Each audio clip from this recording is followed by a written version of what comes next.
Hello, everybody, and welcome back to the CBT podcast. I'm here with Ethan. I'm here with Rod, and today we're going to be doing a video that's a little different from what we normally do, but we are going to be ranking our top 10 NBA players of all time. So there's going to be a lot more variety on these lists, I think, than our positional rankings, but let's get right into it. So before I go, I want to talk a little bit about my criteria. The thing that I value most in these is being the best player on a championship team. That goes a long way for my rankings. But at number 10, I have one of the two active players on this list, and that is Stephen Curry. That's very interesting. My criteria is a little bit different. Obviously, I value championships a lot. I also really just look at a player's prime. I don't really value longevity that much, like MJ's Wizards years or LeBron's most previous season. I don't really take those into account. And at my number 10, I have Larry Bird. Quietly, one of the most well-rounded players ever. I think some people look at him, they say he's not a good playmaker. He was a very good playmaker in his prime, very underrated rebounder in his prime. 3 MVPs, 2 Finals MVPs, 3 championships. I think athletically, he is not up to par with the guys above him on my list. And I think his prime was cut short, obviously, due to his injury. But I'll let y'all talk more about Larry Bird when we get to him. Y'all get to him. All right, so I'm gonna have to strap you to a room, play you some Larry Bird highlights because That man was different. Okay. At my number 10, I also have Stephen Curry, all around great point guard. I think at this point he has surpassed not Larry Bird, sorry, Magic as the greatest point guard of all time. That's just my opinion. But yeah, So Magic isn't in your top 10? No, he's on my top 10 of greatest player of all time, but I think he has passed. So that doesn't really make sense. But yeah, obviously Steph Curry, just in the point guard of all sense. Time. At my number 9 spot, I have a guy who's the most physically dominant player of all time, a guy who really stepped up his game when it came to NBA Finals and 3 out of the 4 finals that he won. But that is Shaquille O'Neal, the Diesel, the big man, gets it done all the time. Yeah, I definitely have Shaq on my list, but at my number 9, I have Kobe Bryant. First off, I would like to say we do have a video in the works talking about how disrespectful it is to elevate Kobe after his death. I think he's the last person that would want pity points like that.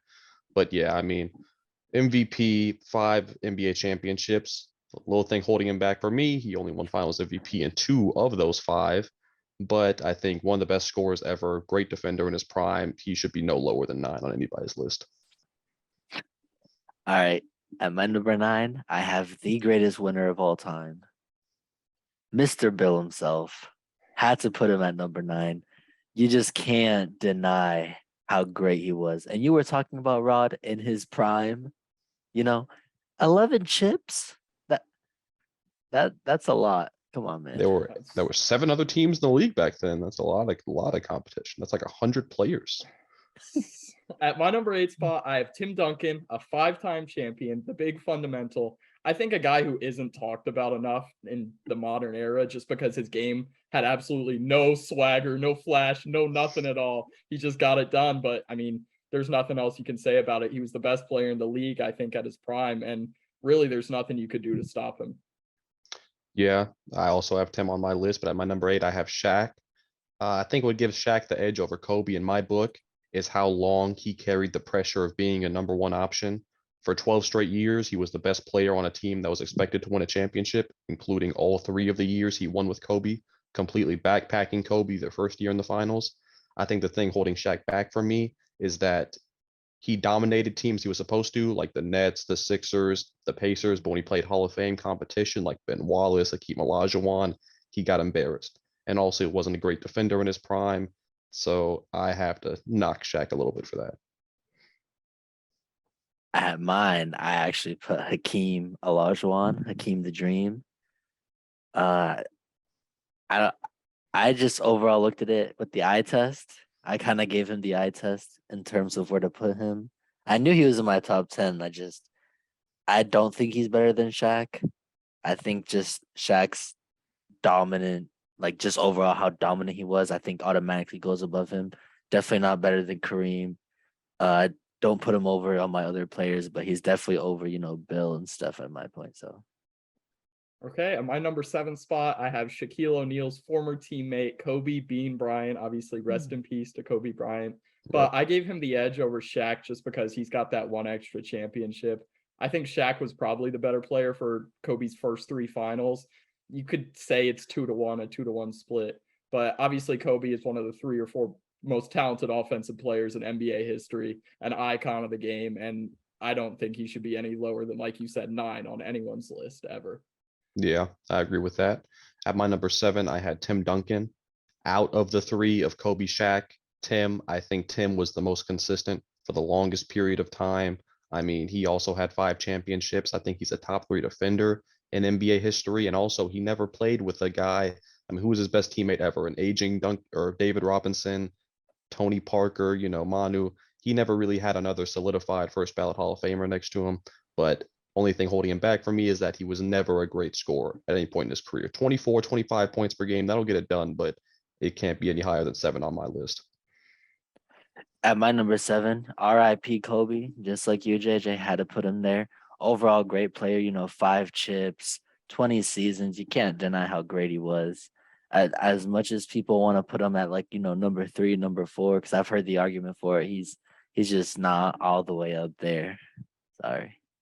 Okay, at number 6, I have a guy who's retired, whose number was just retired by the entire NBA, the greatest winner of all time, an 11-time champion, 2 of which he was the starting center and the head coach, Bill Russell. His greatness cannot be denied. I don't care if you want to talk about the era of the 60s, the talent wasn't there. Bill Russell got it done when he needed to. One of the best defenders of all time. Go back and watch any Bill Russell highlights that you can find because this man was a defensive just genius. Yeah, a lot of respect for Bill Russell, obviously. I just don't include any players before 1970 out of respect because I don't think they can compete talent wise with anybody else on my list. But at my number 6, I had Steph Curry. Similarly to what Ethan said, I think Steph will be a lot higher by the time he retires. This is kind of looking a little bit into the future, I'd say. But I mean, 4 championships already. I think he's the best scoring point guard in NBA history, obviously the best shooter, but just as a scorer in general, he really has no weaknesses. He's already in his prime, an average defender, a good playmaker. And I don't think the finals MVP argument is really anything to bash him with because I think he could have or should have won it in 2015 and 2018. So that doesn't knock him for me. I have him at 6 right now. And at my number 6, I have Kobe Bryant's partner in crime, Shaquille O'Neal.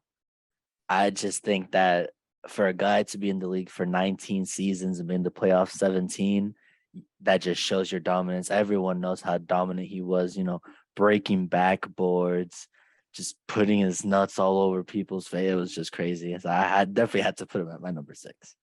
Okay, at my number 5, I have a guy who I think is one of the 4 or 5 most well-rounded players in NBA history. He was a great scorer, great rebounder. His rebounding isn't talked enough. He's a great passer. He could have thrived in any era, in my opinion. If you go back and watch his game, he was different. The greatest white man to ever lace him up, Larry Bird. He better be careful because Luka's coming hard and fast. Pause. But he might be coming for that title. Larry Bird could have played in any era. Just the way he played, it just transcends time. Yeah, at my number 5, I had Magic Johnson. While I do believe Steph will finish as the best point guard ever and above Magic Johnson on my list, as of right now, I do have to give Magic the nod. A freak on the court and in the sheets. His career was cut short, similarly to Larry Bird, but for very, very different reasons. Best passer all time, amazing defender, Finals MVP his rookie year, I believe. Storybook career for Magic Johnson. At my number 5, I have a player that, well, he was not, the most athletic person during his era. He definitely was someone that could facilitate the ball beautifully, rebounded amazingly, could score at any given moment. And that just has to be Larry Bird. Gotta be. Who else to put at number 5 spot? He may not have, dunked on people like you wanted him to, like today's era, but he would definitely work you, especially you, Rod. Okay, at number 4, I have Magic Johnson, a guy who anytime he was on the floor, you could say he was the best scorer, playmaker, and defender out of everyone on the floor. Obviously, he was able to dominate every facet of the game aside from 3-point shooting, but that wasn't as present in that era. And also I don't think he should be higher than 4 on anyone's list just because I feel like the top 3 club is so exclusive and so locked in. And then, of course, he did have AIDS, so that dropped him down a little bit. Yeah. At my number 4, this is where I had Hakeem Olajuwon. I understand it's pretty rare to see Hakeem in anybody's top 10, let alone their top 5. But for me, it was pretty easy. The way I looked at it, I think Hakeem's the the best defender in NBA history by a long shot. And when the best defender in NBA history averages 27 points per game over a 14-year stretch in the playoffs, I feel like that's a pretty good starting point. If he had no championships, I kind of understand leaving him out of the top 10, but having 2 finals MVPs, 2 rings, 3 finals appearances, and also not to mention he beat Shaq and Patrick Ewing head to head for those rings. I just think he's the most well-rounded center of all time. I struggle sometimes with my number 4 and my number 5, putting Larry at number 5 because, Celtics, you just can't give love to any type of Lakers, but I'm sorry. Magic Johnson has that number 4 spot. All around great player. Everyone knows how great he was. One of the greatest passers, in my opinion, in NBA history. Definitely, especially at his height. I think for me, though, the only edge that I would give Magic over Larry was overall his ball handling. I think that's what separates the two of them because I think Larry was a better shooter overall. But I think at the end of the day, it really came down to their ball handling because they both rebounded amazingly. Yeah, just that dribbling and facilitating. Well, speaking of Lakers, at the number 3 spot, I have the NBA's all-time leading scorer, the best center in NBA history, Kareem Abdul-Jabbar. Obviously, in his prime, you want to talk about someone who could not be stopped. I think he had the most unguardable move in the history of basketball because when you're a 7'1" guy and you're lobbing sky hooks over other people, there's just nothing you can do to stop it. And his scoring prowess cannot be denied. I want to say he was like a 6-time MVP, which just sounds ridiculous to say, but Kareem is definitely number 3 for me. Yeah, I think if we're just ranking resumes, I think Kareem has a good shot for that number 1 spot. Definitely the most unstoppable move ever. 6 championships, 19 All-Star appearances, 6 MVPs. Only reason he's not in my top 2 is because for the last, I'd say 8 or so years of his career, he did take a back seat to Magic Johnson. I understand he was older at that point, but the 1 and 2 on my list never took a back seat to anybody. Yeah, I don't know what more I can say about it, JJ. My number 3 is Kareem Abdul-Jabbar. I second everything you said. No doubt in my mind. All right, at number 2, I have a guy, my other player who is still currently playing, LeBron James. I don't think anyone's surprised to see him here. Obviously made, 10 straight finals or something like that, 8 to 10, 8. Yeah, which was ridiculous. He was dangerously close to losing 5 of those in a row, but that's a topic for another day. Probably the most well-rounded player in history. I will go ahead and say it. There are no holes in his game when he was at his prime. Obviously, defensively, he started to lose a little bit lately, but 4-time MVP, 4-time champion, 4-time finals MVP, undoubtedly the best player on every one of his finals teams, LeBron James. Yeah, I think seeing a player make 8 straight finals will never be done again. Seeing a player make 4 finals with one team, leaving in free agency and making 4 more finals with another team right after will never be done again. As a Raptors fan, I know very well the stranglehold he held on the Eastern Conference. Obviously one of the best playmakers ever, a good defender in his prime, not a great defender, which is why I think I have him at number 2 instead of number 1. But 6 finals losses is just, you can't overcome that when you look at the guy I have at number 1. And then especially 2011, that's a real collapse right there. So LeBron sits at number 2 for me. I'm my number 2. I also have LeBron James. You just can't doubt why he's there, in my opinion. I will always hold Michael up there no matter what LeBron tries to do. Michael was just a different breed. I think what definitely separates LeBron from Michael would be that mentality. I just don't think LeBron has that mentality that Michael has. Maybe that's a topic for another day, but I just don't see it in LeBron. Maybe when he was younger, but especially not now.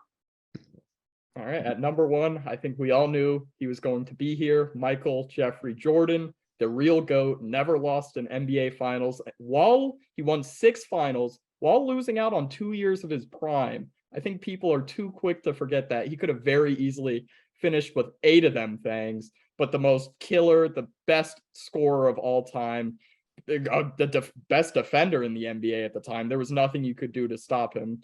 I mean, I don't think there's anything I can say that hasn't already been said about MJ. Yeah, honestly, whenever I think of MJ's career, it feels more like a movie or a story than something that actually happened. Coming into the league as the golden boy, struggling against the established dynasties, and then breaking through and not letting go of his grip until he retired because the league was simply too boring for him because he was levels above his competition. 6-0 in the finals is what does this year. I don't think he'll ever be topped. Took 2 years off in his prime. I mean, it was just too easy for him against grown men. Man was beating grown men, and then at night he was gambling. That's crazy. Didn't even worry about the NBA. Yeah, that's really crazy to think about how he took, he went to baseball, went to a whole nother sport and still came back and dominated the sport. That's just crazy to me. But Michael Jordan, that killer mentality, something that's literally, you got to be born with it. Can't teach it. I just had to put my number one.